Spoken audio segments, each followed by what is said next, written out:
जनाब हाजी अजीज़ुर-रहमान चंद साहब सदर लाहौर और जितने दोस्तों के हाजी साहब ने नाम लिए थे उन सबको और जितने मौजूद हैं सबको मेरी तरफ से अस्सलाम वालेकुम।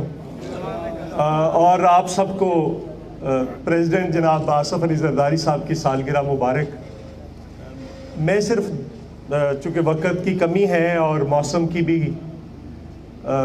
वैसे तो जरदारी साहब को कभी मौसम ने साथ नहीं दिया, वो हमेशा मुश्किल मौसमों में ही खड़े होकर उन्होंने अपना फ़र्ज़ निभाया है। सिर्फ एक गुजारिश है मेरे ख़्याल के मुताबिक तारीख़ का तालिब इल्म हूँ। कायद-ए-आज़म मोहम्मद अली जिन्ना का ख़ानदान इस मुल्क का मज़लूम ख़ानदान था। जिस तरह से उनकी डेथ हुई और उसके बाद मोहतरमा फ़ातिमा जिन्ना के साथ जो कुछ हुआ वो एक तारीख़ का हिस्सा है। लेकिन भुट्टो ख़ानदान मज़लूम तरीन ख़ानदान है इस मुल्क। ख़ुद भुट्टो साहब, फिर मोहतरमा, फिर उनके बेटे, फिर उनकी बेटी, फिर उनके साथी जिस तरह से शहीद हुए और आज तक जो सूरत हाल जिसका सामना करना पड़ रहा है, आज उनके नवासे को भी आज वही माइंड सेट जो है तालिबान वो धमकियाँ दे रहे हैं। लेकिन मेरा ख्याल है पाकिस्तान की तारीख़ का जिसको सबसे ज़्यादा मतऊन किया गया, जिसको पाकिस्तान की तारीख़ में सबसे ज़्यादा गाली दी गई, उस शख्स का नाम आसफ अली जरदारी। और ये एक तयशुदा मंसूबे के तहत किया गया, ये महज इत्तेफाक नहीं है। और आज फिर दोबारा कभी आसफ अली जरदारी साहब को इस बीमारी की हालत में कभी गिरफ्तार करते हैं, कभी उनके खिलाफ कोई बात होती है, कभी कोई गाली दी जाती है। वजह क्या है? ये जिधर हो जाते हैं वहां पे आगे आसफ अली जरदारी बैठा होता है। ये जिधर को कोई रास्ता तलाश करने की कोशिश करते हैं वहां पे इनको आसफ अली जरदारी नजर आता है। अगर बहुत सारे दोस्तों ने बात की सी पैक की, 125% तनख्वाहें उनके दौर में हुई, 100% पेंशन के अंदर इजाफा हुआ, बेंजीन इनकम सपोर्ट प्रोग्राम दिया, बिसास के नाम से मजदूरों को मालकान बनाया। लेकिन जो फॉल्ट लाइन थी इस मुल्क की 73 के आइन में जिनको एड्रेस किया गया था, लेकिन पूरी तरह एड्रेस नहीं हो सका था, उनका कुछ टाइम था, वो सारी फॉल्ट लाइन सिर्फ आसफ अली जरदारी ने 125 मेंबरान के साथ उन सारी फॉल्ट लाइंस को एड्रेस किया। खैबर पख्तूनख्वा को उनका नाम दिया, गिलगित बल्तिस्तान, ये क्या सरहद, क्या नाम था? सरहद तो मेरे उधर फिरोजपुर बॉर्डर पे भी हम उसको सरहद कहते हैं। पख्तूनों को उनकी शनाख्त दी। गिलगित बल्तिस्तान नॉर्दर्न एरियाज, उनको गिलगित बल्तिस्तान का नाम दिया, इंटरनल ऑर्डर दिया, आगाज़ हुकूक बलूचिस्तान किया। बलूचिस्तान से माफी मांगी, उन्होंने कोई गुनाह नहीं किया, लेकिन उनको वापस कौमी धारे में शामिल करने के लिए मैं सिर्फ एक मिसाल देना चाहता हूं आप दोस्तों।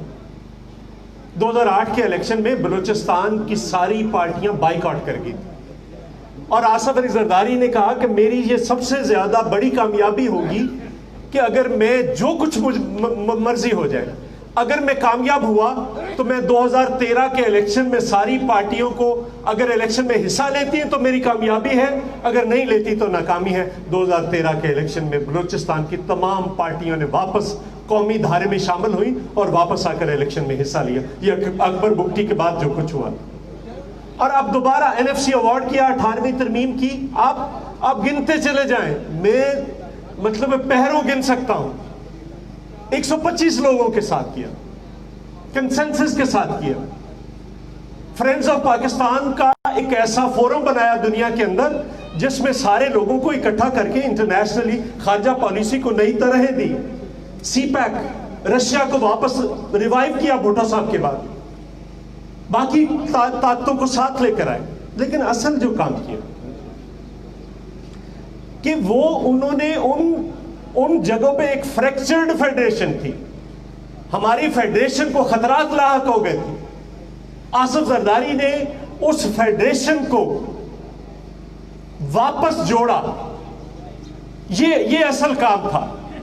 आज कभी 18वीं तरमीम की बात करते हैं। NFC अवार्ड के जरिए मरकज का से लेकर सूबों को दिया, और ये रोज कहते हैं जी मरकज के पास क्या रह गए, اگر آپ 8,000 ارب فنڈ اکٹھا نہیں کر سکے، آصف علی زرداری نے 1,000 ارب سے اٹھا کر اس کو ریونیو کو، پاکستان کے ریونیو کو ڈبل کیا تھا، 2,000 ارب کیا تھا. آپ کریں نا جی، آپ کو کون روک رہا ہے؟ آپ کریں، آپ بھی کریں نا، کیک کو بڑا کریں، سائز بڑا کریں. آپ نے تو 200 ارب ڈالر باہر سے لے کر آنا تھا.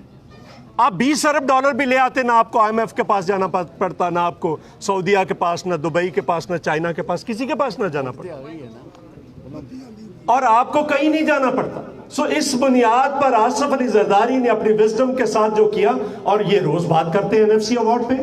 اب پھر ایک نوٹیفیکیشن کیا ہے پرسوں، اور پھر غلط اور غیر آئینی نوٹیفیکیشن کیا ہے. چونکہ NFC ایوارڈ صرف جو فنڈز ہیں، ریونیوز ہیں، ان کو تقسیم کرنے کا فارمولہ ہے، خرچ کرنے کا فارمولہ نہیں ہے. خرچ صوبوں نے کرنا ہے. اگر پنجاب کہتا ہے کہ میں لا اینڈ آرڈر پہ جاؤں گا، سندھ کہتا ہے میں ہیلتھ پہ زیادہ خرچ کروں گا، کوئی دوسرا صوبہ کہتا ہے میں تعلیم پہ، آپ کیسے ان کو روک سکتے ہیں؟ آپ کون ہوتے ہیں ان کو روکنے والے؟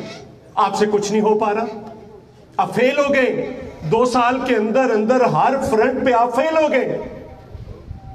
آپ ایک ناکام ترین اس ملک کا، اور میں تجربہ کرنے والوں سے بھی کہتا ہوں، ان سے کہتا ہوں، اس سے تو ہمارا کیا گلہ ہے، اس کو تو پتہ ہی کچھ نہیں. لیکن تجربہ کرنے والوں نے آپ کیوں پاکستان کو تجربہ گاہ بنا چکے ہیں؟ بس کر دیں یہ تجربات. اس ملک کا آئین ہے، اس کے مطابق، اس مینڈیٹ کے مطابق آپ سب لوگوں کو موقع فراہم کریں. اور یہ اب زیادہ دیر چلنے والا نہیں ہے. میں آج پاکستان پیپلز پارٹی کے جالوں کو کہتا ہوں کہ آپ کے چیئرمین نے، اور مجھے عجیب بات لگتی کہ وہ کہتے ہیں چیئرمین ہے، اس کی عمر کیا ہے؟ کیا پرندے کے بچے کو کوئی اڑنا سکھاتا ہے؟ کیا مچھلی کے بچے کو کوئی تیرنا سکھاتا ہے؟ بلاول بھٹو کے بلڈ کے اندر سیاست ہے، اس ملک کے اندر وفا ہے. پاکستان پیپلز پارٹی کو مارتے مارتے آپ کہاں پہ لے آئے؟ بس کر دیں، آپ بس کر دیں، بہت ہو گیا. پیپلز پارٹی نہیں مری ضیاء الحق سے، پیپلز پارٹی نہیں مری مشرف سے، پیپلز پارٹی نہیں مری نواز شریف سے. تو آپ کس کھیت کی مولی؟ آپ بند کر دیں. یہ پاکستان پیپلز پارٹی کے کتنے نکالے ہیں لوگ اس الیکشن میں؟ کتنے؟ 50 سے زیادہ ہمارے لوگ نکال کر لے گئے، اور کہتے ہیں کہ پیپلز جانا کسی معجزے سے کام نہیں ہے. سو ہم اس بنیاد پر آج آصف علی زرداری صاحب کو مبارکباد پیش کرتے ہیں. آج بھی ان کی وزڈم کی ضرورت ہے. آج بھی ان کی وزڈم کے بغیر آپ چیزوں کو لے کر آگے نہیں بڑھ سکتے. سو پاکستان پیپلز پارٹی، نہ صرف پاکستان پیپلز پارٹی بلکہ ساری اپوزیشن سمجھتی اور کہتی ہے اس ملک کے تمام ذی شعور لوگ زرداری کی وزڈم کی ضرورت ہے. ان کی وزڈم کے بغیر آپ چیزوں کو ٹھیک نہیں کر سکتے. سو اس لیے جتنا متون کیا گیا ہے، ہمیں چاہیے ہم وہ ساری باتیں کھول کر لوگوں کے سامنے رکھیں. حقائق کیا ہے، فکشن کیا ہے، فیکٹس کیا ہے، ان سب کو سامنے رکھتے ہوئے میں سب جہالوں کو آج آصف علی زرداری صاحب کی سالگرہ مبارکباد پیش کرنا چاہتا ہوں. اور ہم سب مل کر اب ان کی سالگرہ کا کیک کاٹیں گے. ہم ان کو خراج تحسین پیش کرتے ہیں. بہت شکریہ.